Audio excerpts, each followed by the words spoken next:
I left at exactly 4:11 a.m.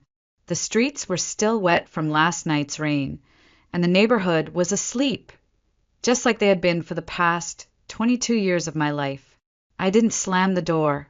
I didn't leave the porch light on. I didn't even glance back. In my left hand was a worn canvas duffel, and in my chest was a silence so heavy it hurt to breathe. It wasn't goodbye. It was escape. I had no plan, no destination, no one waiting at the other end of the bus line, but I had something better. I had resolve. The moment it all cracked open, it wasn't dramatic, not in the way you'd think. There were no shouting matches, no broken plates, or police calls. Just a dinner table, candlelight, a roast chicken, and my father's cold gray eyes. The night had started with celebration.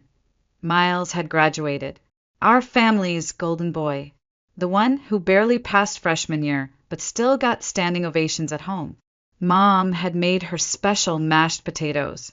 She even brought out the good china, the kind only used on Christmas or when someone was dying. That should have been the first sign. Miles sat across from me, grinning from ear to ear, describing his commencement speech like he'd just won a Nobel. Mom clapped. Dad poured wine. I cut my chicken into tiny pieces, waiting for someone to ask about my final project or the 2 shifts I worked that day. No one did. Then came the moment. Dad tapped his glass, theatrically like he was at some company gala. "Your mother and I have been thinking," he said, "and we want to do something special for Miles." Miles did that fake modest shrug. "You really didn't have to. We got you the Camry," Dad said, "but not the old one. A brand new one. Pearl white. Leather interior." Mom's eyes sparkled. "You deserve it, baby." Something inside me cracked. It wasn't jealousy. It was the recognition that this would never be my moment, no matter how hard I tried. Still, I forced a smile. "That's great, Miles. Congrats." Then I asked it, the question I didn't know would burn down the room. "So, what happens to the old Camry?" The silence was immediate. Mom and Dad exchanged that married couple look that lasts half a second, but carries 1,000 messages. Dad set down his fork, wiped his mouth slowly with his napkin, and looked straight at me. "Actually, Cassandra, your mother and I were going to talk to you about that." Something shifted in his tone. I felt it before I heard it. "You're 22. You have a job. It's time you start contributing more around here." I blinked. "Contributing? We've decided it's only fair that you pay rent. $800 a month. First Sunday of every month. Starting next week." I thought he was joking. I looked to Mom. Her eyes dropped to her plate. Miles cleared his throat, pretending to focus on the wine label. "You're serious?" I asked. Dad leaned back like a CEO in his throne. "You're not in school full-time. You're working. That means you can pay. Miles is in college. I'm in college too. Online, but it's still college. I have finals next week." He waved a hand. "It's different. You don't understand." The air felt like it thickened. My throat tightened. I wasn't going to cry, not here. Not in front of them. I swallowed hard and whispered, "Why does Miles get a car for graduating, and I get a bill just for existing?" That's when it happened. Dad's face twisted, not with rage, but something colder. Contempt. He didn't raise his voice. He didn't stand up. He simply reached for his glass of water, and with a flick of his wrist, threw it across the table. It hit me square in the chest. The glass didn't break, but the silence did. Water soaked through my shirt. I sat frozen as droplets slid down my collarbone, the smell of roast chicken mixing with cold rage.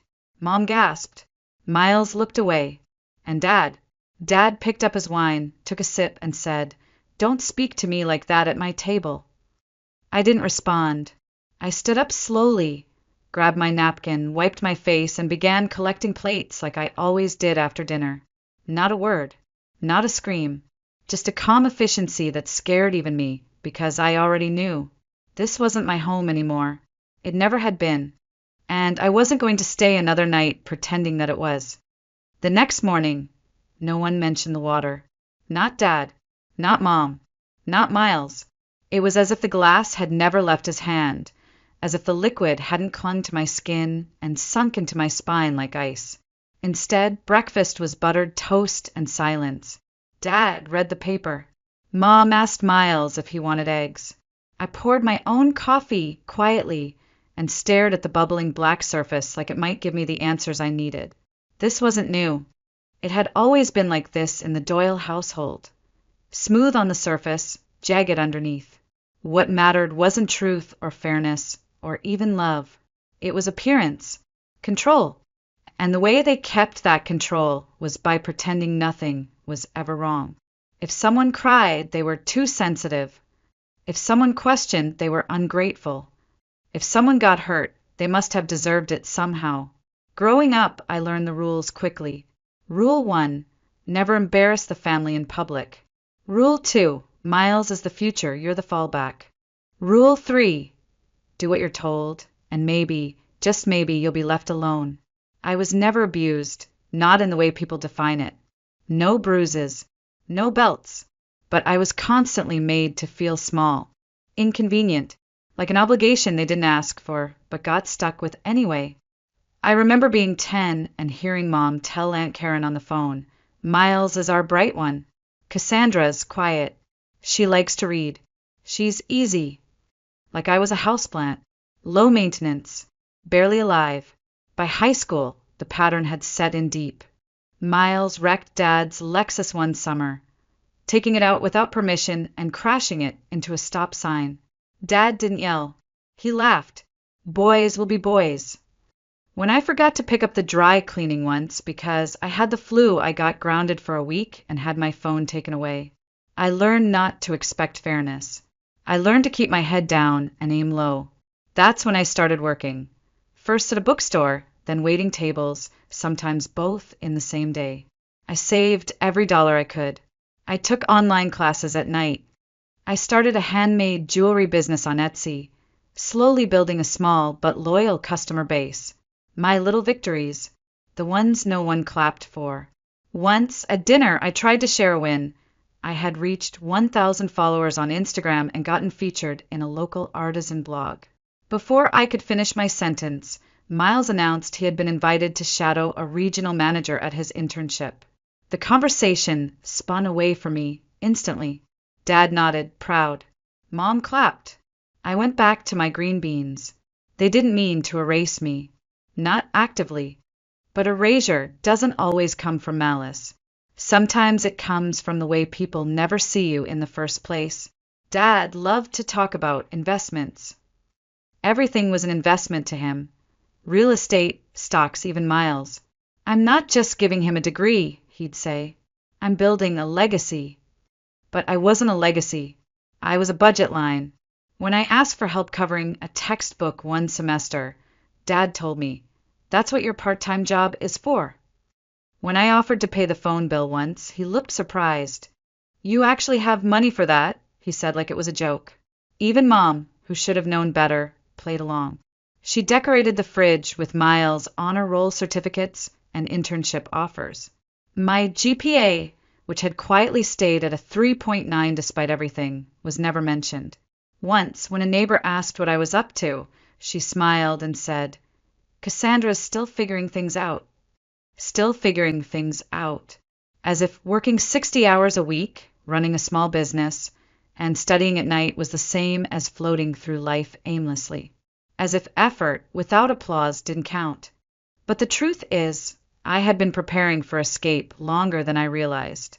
I didn't know it then, not exactly, but something in me had been packing its bags for years, quietly, methodically, waiting for the moment when the weight would be too much and I'd finally choose myself over them. And when that cup of water hit my chest, the moment had arrived. It started like any other Sunday.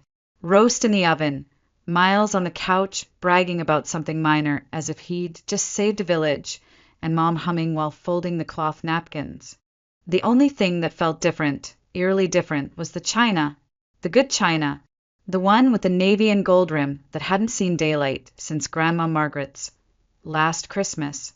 I paused when I saw it set out. What's the occasion? I asked.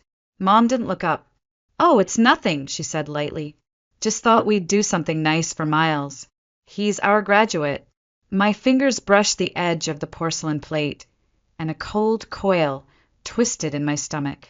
The last time I'd seen this set was when we got the call about Aunt Lily's terminal diagnosis.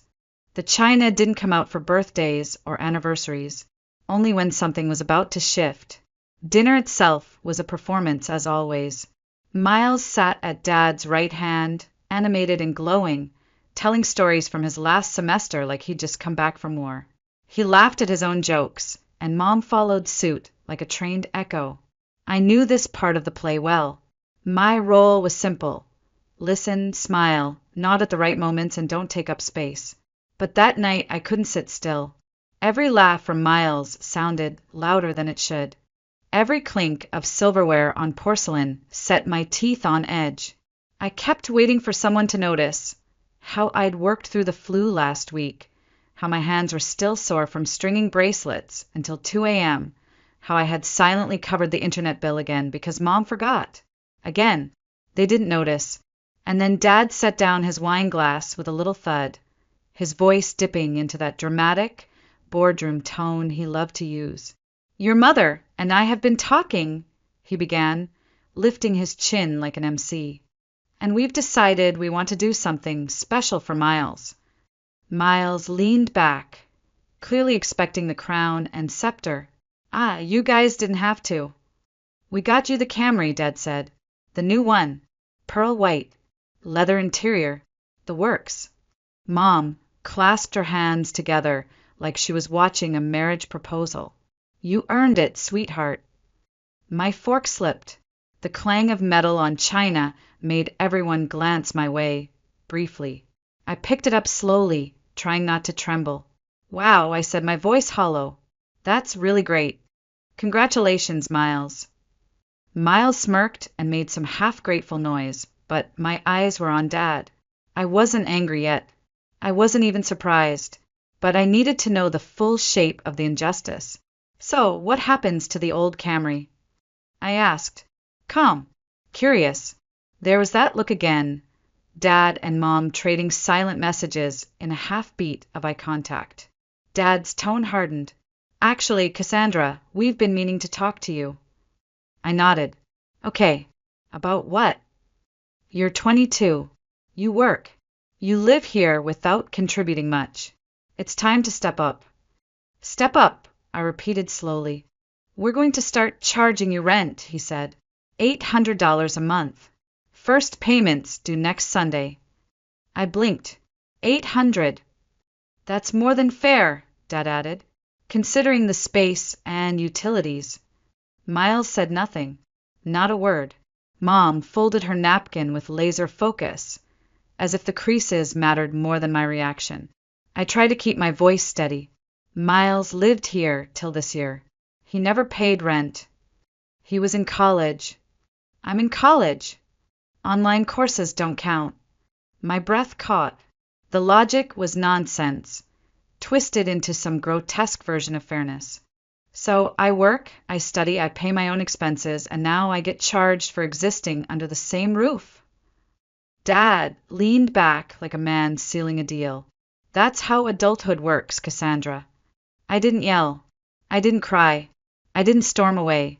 I looked him dead in the eye and said, quietly, why does Miles get a brand new car and I get a bill? That's when it happened.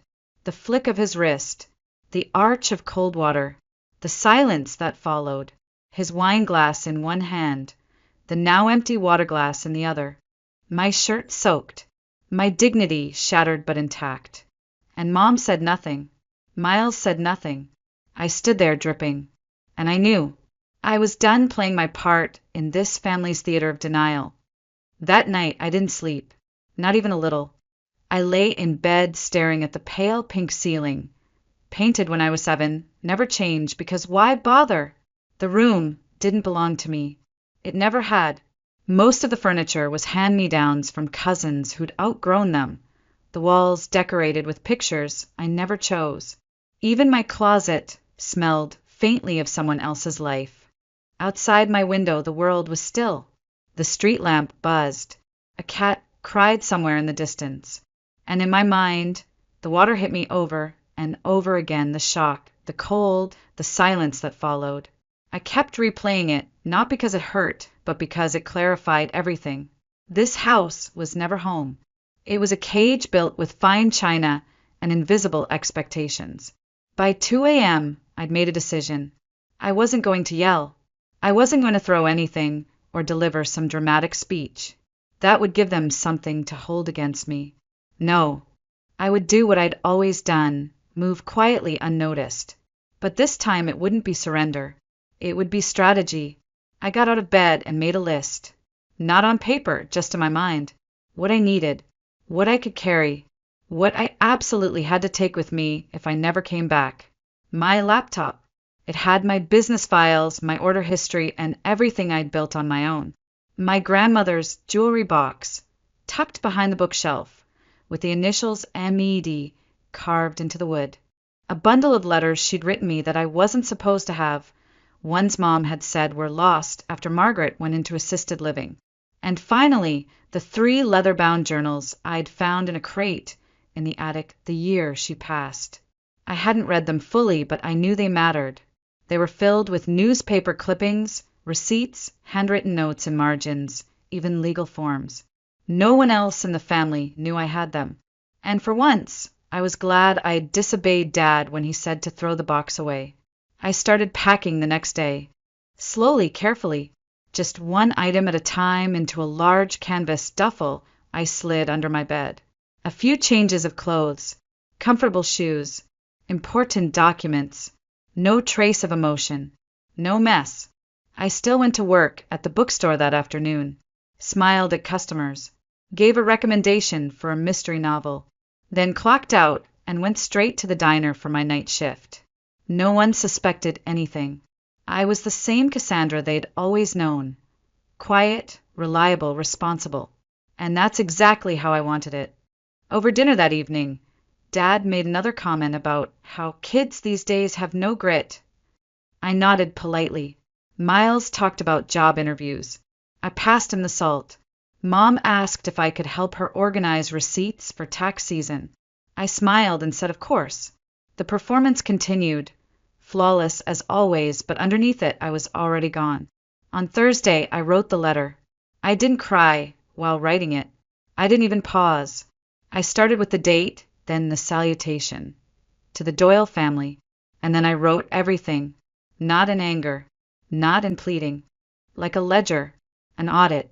Every time I had covered for Miles when he messed up. Every family event where I had been told to let him shine.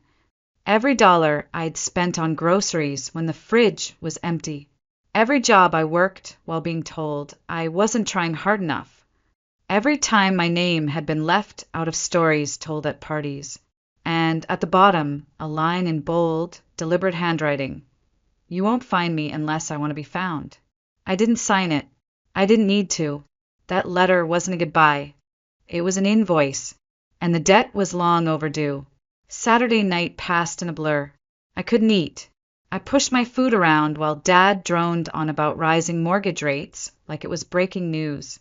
Miles played with his car keys, dangling them with a kind of casual arrogance I couldn't unsee anymore. Mom asked if I could help her pick out a tie for Miles' upcoming job interview. I said I had to work. She frowned but didn't push. Later in my room, I zipped up the duffel bag and set it by the door. It wasn't heavy. Most of my life fit into less than 30 pounds. That fact alone was telling. At 3:30 a.m. I got dressed. Jeans, hoodie, the kind of clothes you wear when you need to blend in, when invisibility becomes armor. I sat on the edge of my bed for 5 minutes, staring at the same wallpaper border of butterflies that Mom had picked out when I was in 2nd grade. I hated those butterflies. Always had. They never looked like they were flying. They looked trapped. I slipped the letter onto the kitchen table, right next to the sugar bowl. Mom always made her coffee first thing. She'd find it. I wondered if she'd read the whole thing, or if she'd stop at the first uncomfortable truth and tear it up. It didn't matter. I hadn't written it for their understanding. I'd written it for my own freedom. I avoided the third stair on the way down. It creaked. I avoided the loose board by the front door. I'd mapped my escape like someone planning a heist. Not because I feared being stopped, but because I didn't want to give them even a single excuse to paint me as dramatic, unstable, or reckless. I wanted them to wake up and realize I had been gone for hours, maybe even days. The street outside was dark and still. My breath fogged in the cold air. I walked the 5 blocks to the bus station with my head down, my steps steady. The duffel strap dug into my shoulder, but I didn't shift it. Pain was temporary. Leaving was forever. Inside the terminal, it smelled like burnt coffee and wet rubber. A janitor mopped a corner. A woman with 2 toddlers tried to get them to nap on a bench. The security guard nodded at me, then looked away. No one asked questions. No one cared. And for the first time, I liked it that way. I paid in cash. One-way ticket. For states away. I didn't give a forwarding address. I didn't check the departure board twice. I sat in the back row of the bus and stared out the window, watching the streetlights flicker past like ghosts of a life I was no longer part of. I should have been scared. I had no concrete plan, no job lined up, no apartment waiting with clean sheets and a stocked fridge. But instead of fear, I felt something I hadn't tasted in years. Relief. I texted one person. Just one. Cassandra Doyle here. I don't know if you remember me, but I'm on my way. Please don't turn me away. See, I sent it to Iris Callahan, my godmother, my grandmother Margaret's best friend, the woman my parents had scrubbed from all family conversations after some mysterious falling out over money and property years ago. I didn't know what had happened, but I remembered her. I remembered how, when I was 9, Iris had given me a birthday card with a $20 bill and a note that said, "Buy something that makes you feel seen." I remembered how she'd whispered to me at Grandma's funeral, "You are stronger than they know. One day that will matter." I remembered her blue eyes, her silver hair, and the way Dad's jaw tightened whenever her name came up. The bus pulled out of the station as the sun began to rise, thin gold bleeding across the sky. I leaned my head against the cold glass. My hometown blurred behind me, a smudge of memories and unfinished conversations. I didn't know where I was going exactly. I only knew it was somewhere they couldn't follow, and somewhere I could finally begin again. I didn't expect her to be there. I hadn't told her what time the bus would arrive or which station I'd be getting off at. But when I stepped off into the crisp morning air of Flagstaff, Arizona, she was there, leaning against a dusty blue Subaru, arms crossed, eyes sharp behind wire-rimmed glasses. "Still like to make dramatic exits, huh?" she said. My throat tightened. "You remembered me." "I never forgot you, Cassandra," she replied. "You just forgot to ask for help." Her hug was brief but firm, like she wasn't one for sentiment, but also wasn't going to let me fall apart just yet. She didn't ask questions. She took my bag without a word and opened the passenger door like it was the most natural thing in the world, like I belonged there. Iris's house was nothing like the Doyle home. Hers was messy, lived in, and unapologetically warm. Books lined every surface, cookbooks, biographies, novels with cracked spines and dog-eared corners. Plants spilled from hanging baskets and mismatched ceramic pots. There was a scent of coffee, cinnamon, and lemon oil soaked into the wood. Bathrooms down the hall. Kitchens always open. And that room upstairs. "Yours for as long as you need it," she said as we stepped inside. I stood in the doorway for a long moment, the silence wrapping around me not like a threat, but like a blanket. I wasn't being observed. I wasn't being measured. I was just allowed to be. Later, after I'd showered and eaten a piece of toast, she insisted I slather with butter. I finally said the words that had been stuck in my chest since the bus left Boise. My dad threw a glass of water at me because I asked why my brother got a car and I got a rent bill. Iris didn't gasp. She didn't say she was sorry in that shallow, automatic way people do. She just shook her head slowly and muttered, "Philip hasn't changed a damn bit. You know him, I said, more a statement than a question. I know the kind of man he is, she replied. Always needed to control the narrative. Even married your mother for it.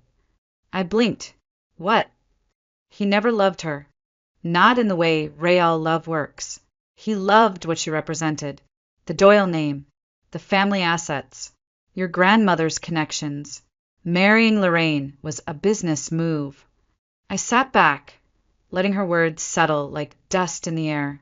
Iris stood and opened a cabinet, pulling down a faded leather folder. There's something you need to see. Inside were copies of old property deeds, financial reports, and a trust document dated 3 years before Grandma Margaret died. My name was on it, Cassandra Elise Doyle, and the sum attached was staggering. I don't understand, I whispered. I never received anything. Because your father had power of attorney, Iris said softly. He redirected it. Legally, it's theft, but he did it quietly, subtly, enough that no one noticed. My hands shook as I turned the pages. Legal terms blurred. But what stood out wasn't the money. It was the fact that someone had believed in me enough to protect my future, and someone else had stolen it without hesitation. There's more, Iris said. Those journals you brought. They're Margaret's. She kept records of everything. And if I'm not mistaken, she left clues about what Philip did, and how to prove it. I felt the walls inside me shift. For so long, I'd been gaslit into believing my instincts were wrong, that I was ungrateful, dramatic, too sensitive. But now, with proof in hand and the quiet strength of the woman sitting across from me, I could feel something else beginning to stir. Not anger, not yet, just clarity, and underneath it, something harder, sharper, resolve. The next morning, I laid all 3 of Grandma Margaret's journals across the kitchen table. Sunlight spilled in through the lace curtains, and the smell of strong coffee filled the room. Iris sat across from me, flipping through one of the volumes with a reverence I hadn't expected. Her fingers moved slowly, tracing the ink like it was sacred. She was meticulous, Iris said, documented everything, not just financials. She recorded conversations, meetings, even suspicions. She knew Philip was up to something. I opened the second journal, the one bound in green leather with a brass clasp.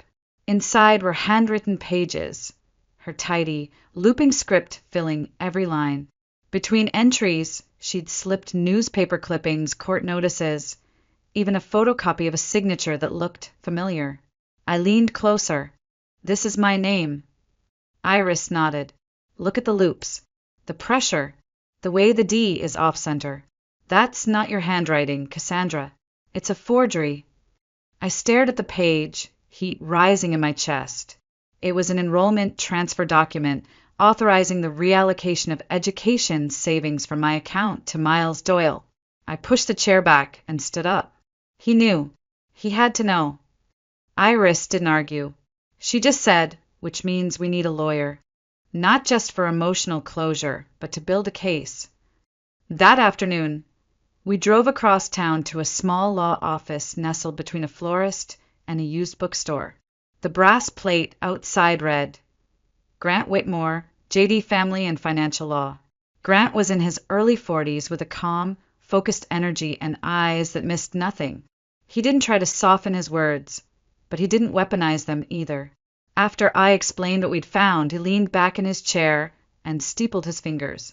Cases like this are more common than you'd think, he said. When one family member has power, legal or emotional, they often find ways to exploit others, especially daughters, especially the quiet ones. I slid the trust document across the table. Can we fight this? He skimmed it, then looked up. It'll be a battle. But yes, we can. I felt a rush of something I hadn't allowed myself to feel in weeks. Hope. We'll need more than the journals, he added. We'll need transaction records, emails, anything that shows intent. But the trust is strong. Your grandmother's language is clear. And if your signature was forged on any document, that's a felony. Iris tapped the folder. We have everything Margaret ever touched. She didn't just keep records, she built a paper wall. We just need to know how to use it. Grant began the process immediately. That night, while he filed for an injunction to freeze the accounts and preserve any remaining assets, I sat on Iris's porch with a blanket and the green journal across my lap. I reread the trust clause over and over.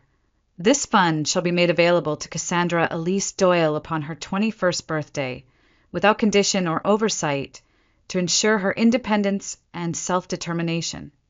It was dated 6 months before I was hospitalized. 6 months before everything had started to unravel. I remembered that time, how I'd try to keep up with work, school, my business, and still make dinner twice a week. How I'd stopped sleeping. How one day I collapsed on the floor of the bookstore's supply closet and couldn't stand up. The diagnosis was exhaustion, depression, anxiety. 2 weeks in a facility, followed by months of silence at home. No one ever asked how I was really doing. And during that time, Dad had claimed power of attorney for my protection and stolen what was mine. I closed the journal slowly. This wasn't just theft. This was betrayal. This was sabotage.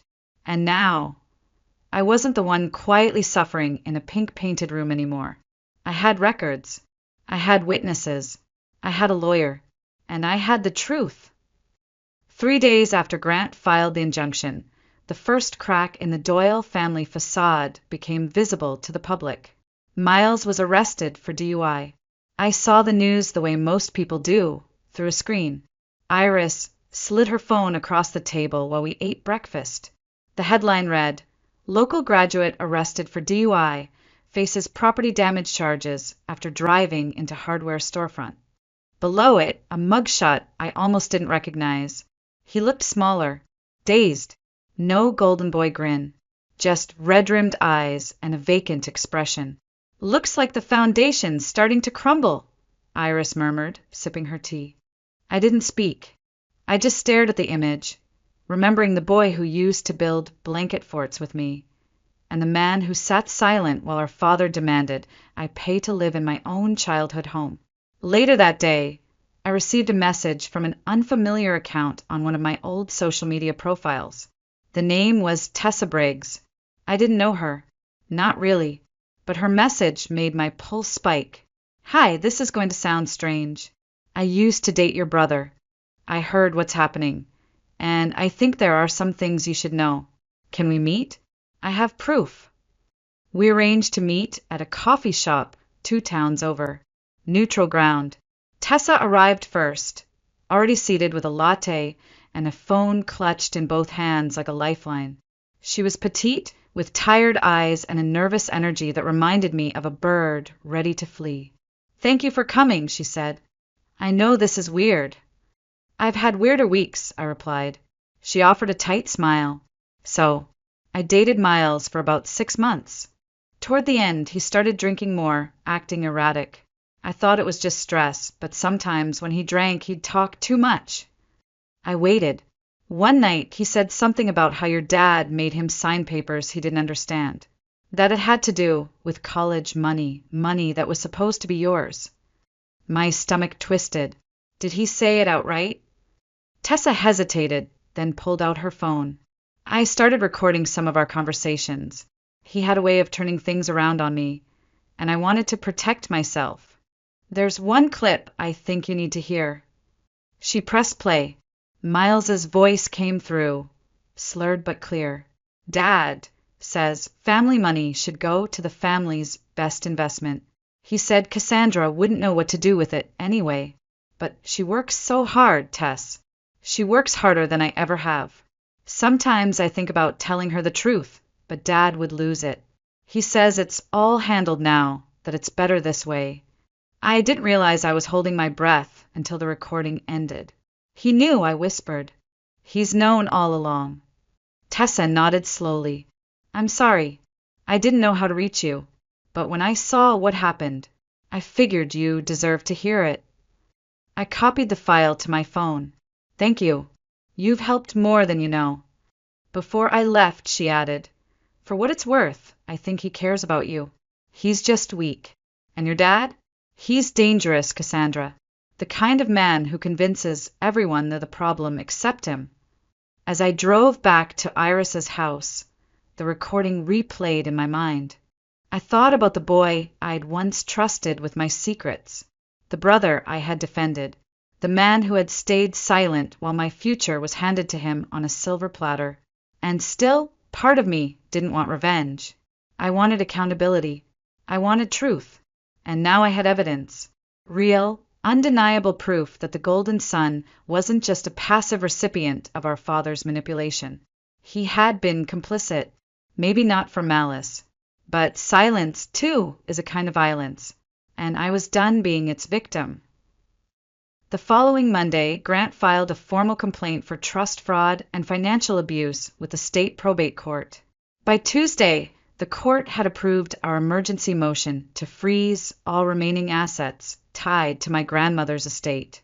My father, Philip Doyle, would be served the next day. I didn't celebrate. I didn't smile. I just sat on Iris's porch with a glass of iced tea, watching the storm roll in across the valley and waiting for the thunder to strike. It came that evening.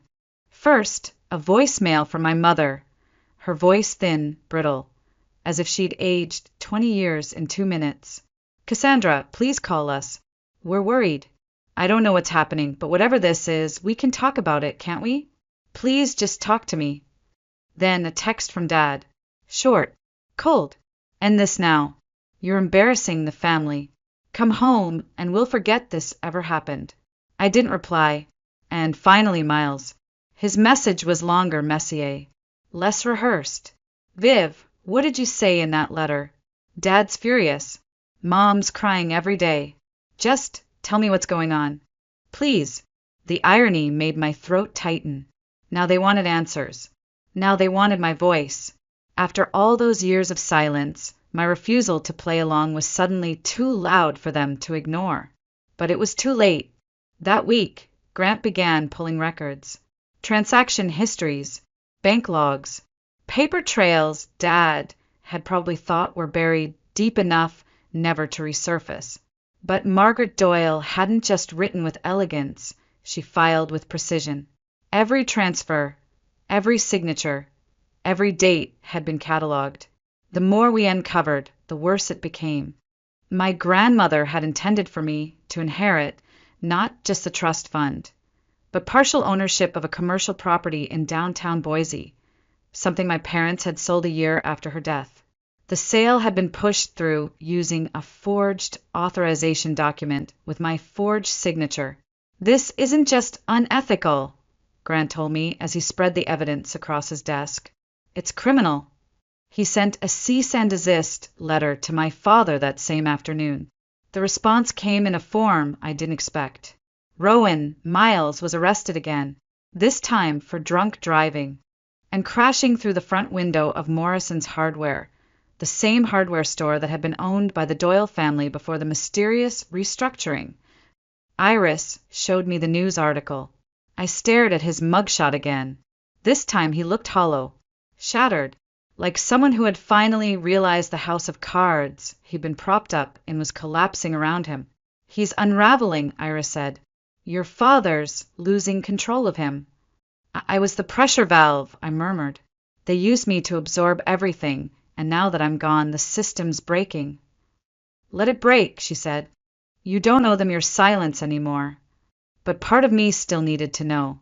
Not to rescue, not to forgive, just to confront the ghost in the room that once felt like my brother.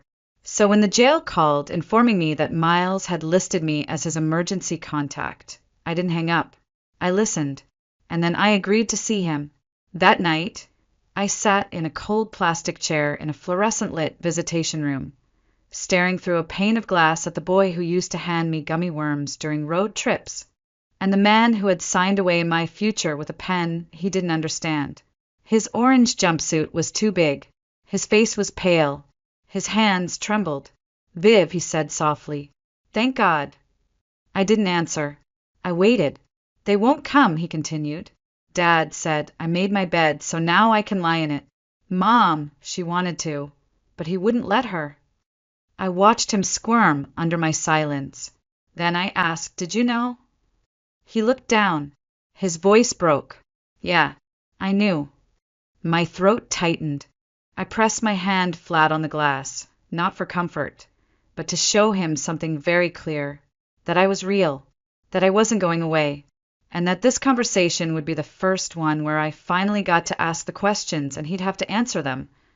I didn't tell Iris I was going back. I left a note on the table, next to the tea tin, just 3 words. "It's time. See." The Doyle house looked smaller than I remembered. The hedges were overgrown. The porch light flickered like it couldn't decide if it was dying or just tired of staying lit. I stood at the edge of the driveway, watching my reflection shift in the car window. I hadn't worn makeup, hadn't styled my hair. I didn't need armor. I brought truth. Mom opened the door before I could knock. Her eyes were puffy, and her voice was the softest I'd ever heard it. "He's in his study." She didn't hug me. She didn't ask me to stay for dinner. She just stepped aside, as if she already knew this wasn't a homecoming, it was an ending. I walked past the kitchen, past the framed photos of Miles graduating and Dad shaking hands with city council members. Not one photo of me. Not even the one I remembered from 3rd grade, the one Grandma Margaret had paid to have framed. The study door was ajar. Dad didn't look up when I entered. He sat behind his desk, flipping through a folder like he hadn't just watched his empire begin to crumble. "You finally grew a spine," he said without greeting. I didn't flinch. "You finally lost your leash." He looked up at that, eyes cold, calculating, trying to find an angle. "You think you've won something? All you've done is destroy this family."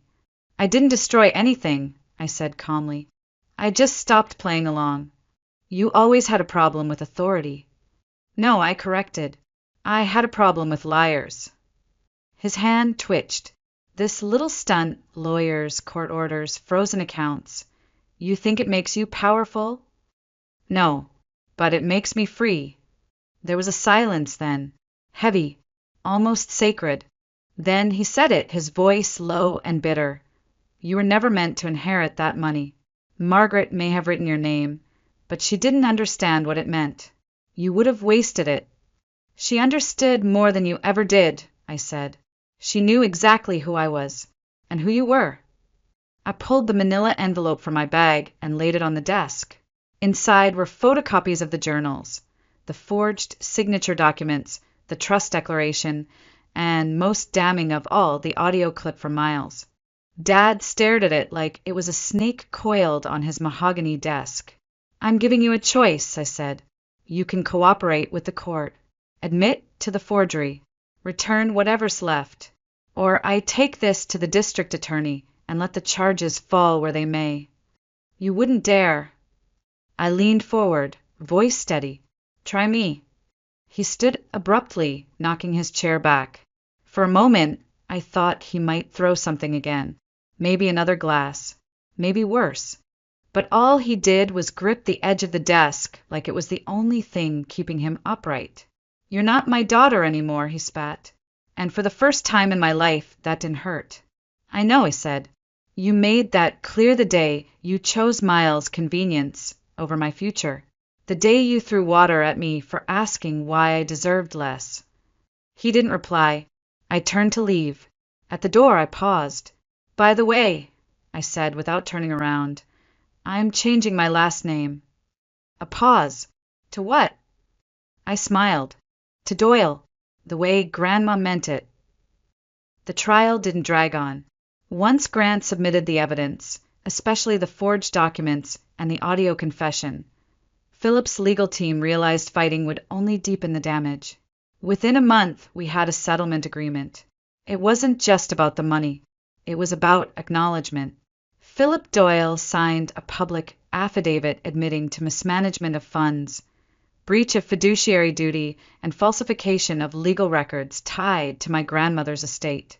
In exchange, we agreed not to pursue criminal charges, though the DA still launched a separate investigation. His name would never hold the same weight in Boise again. As for the money, the trust was restored. I received the remaining balance, partial ownership of the downtown property, and control over a grant my grandmother had started, one that supported young women in business. It felt poetic. The very thing Dad tried to erase became the foundation I would use to uplift others. Miles left town shortly after the settlement. I heard through Tessa that he checked into a rehab center out in New Mexico. I didn't call him. I didn't send a letter. But I hoped, quietly, that somewhere in that silence he'd finally face the boy he used to be and maybe, just maybe, choose to become a better man. Mom never apologized. Not in words. But one afternoon, a package arrived at Iris's door. No return address. Inside was a photo one I hadn't seen in years. Me, on my 6th birthday, grinning with frosting on my chin. Grandma Margaret's arm wrapped around me like a shield. On the back, in my mother's handwriting, were 4 words: "She always loved you." I didn't cry. Not for them. Not anymore. Instead, I stood on the steps of the Margaret Doyle Women's Center, formerly the Doyle Business Annex, and cut the ribbon beside the mayor, 3 scholarship recipients, and Iris. The plaque outside read, "For every daughter told she was too much, too loud, too expensive, or too late, this space is yours now." I gave a speech. Nothing dramatic. Just the truth. "I used to think revenge was about taking something back," I said to the small crowd. "But maybe real revenge is building something they can't destroy, and walking away from the ruins, with your head high and your heart intact." The applause was soft, sincere. Afterward, I found a quiet bench under the elm trees out front. The air smelled like jasmine and wet concrete. A young girl, maybe 14, wandered by with a notebook and sat a few feet away, sketching the building's front arch. She glanced at me and smiled. "Did you build this?" she asked. "In a way," I said. She nodded, eyes wide. "It's pretty." I smiled back. "So are you." We sat there for a while, 2 strangers in the sun, no glass between us, no water thrown, no lies hanging in the air. Just peace. Just the sound of a name, finally spoken with pride.